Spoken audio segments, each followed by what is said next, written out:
হাবিল এবং কাবিল কুরবানি করেছিল, কাবিলের কুরবানি কবুল হয়নি, হাবিলের কুরবানি কবুল হয়েছিল। তার প্রথম কারণ হচ্ছে কাবিল যে কুরবানি দিয়েছিল শস্যদানা, সেটা ছিল নিম্নমানের। হাবিল যে কুরবানি দিয়েছিল দুম্বা বা পশু, সেটা ছিল উৎকৃষ্ট মানের, একেবারে উত্তম যে পশুটি তার ছিল সেটাই সে আল্লাহর জন্য কুরবানি করেছিলেন। এ থেকে বোঝা যায় আপনার নিকৃষ্ট কোনো জিনিস, অবহেলিত কোনো জিনিস আল্লাহর রাহে বিলিয়ে দিলে, দান করলে কবুল হবে না। যখনই আপনার কাছে সবচেয়ে প্রিয় জিনিস, উৎকৃষ্ট জিনিস, উত্তম জিনিসটি দান করবেন, আল্লাহর রাহে বিলিয়ে দিবেন, তখনই আল্লাহ ওটা কবুল করবেন।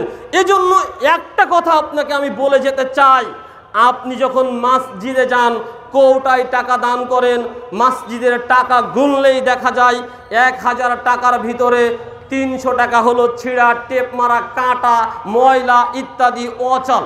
তার মানে আপনি 10 দোকানে ওই টাকাটা দিয়েছেন, নেইনি। তখন আপনার মাথায় একটা বুদ্ধি এসেছে, আজকে তো জুম্মায় যাচ্ছি, ওটা মসজিদের কোটায় দিয়ে দেব। আপনার এই নিকৃষ্ট, এই অবহেলিত কুরবানি বা ত্যাগকে, এই দানকে আল্লাহ কবুল করবেন না। আপনি দান করবেন উত্তমটি। আপনি 1000 টাকা দান করতে পারেন, আমি 1 টাকা দান করি, তবে আমার ভিতরে এইটি কাজ করে, আমি যখন 1 টাকা দান করি তখন দেখি আমার কাছে যে টাকা রয়েছে ওর ভিতরে আমার চোখে কোনটা ধরে সেটা আমি বের করে দিই।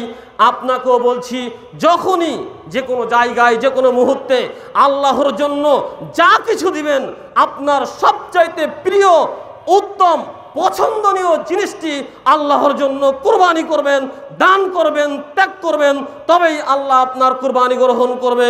অন্যথায় কাবিলের কুরবানির মতো পড়ে থাকবে, এছাড়া আর অদ্বিতীয় কোনো পন্থা নেই।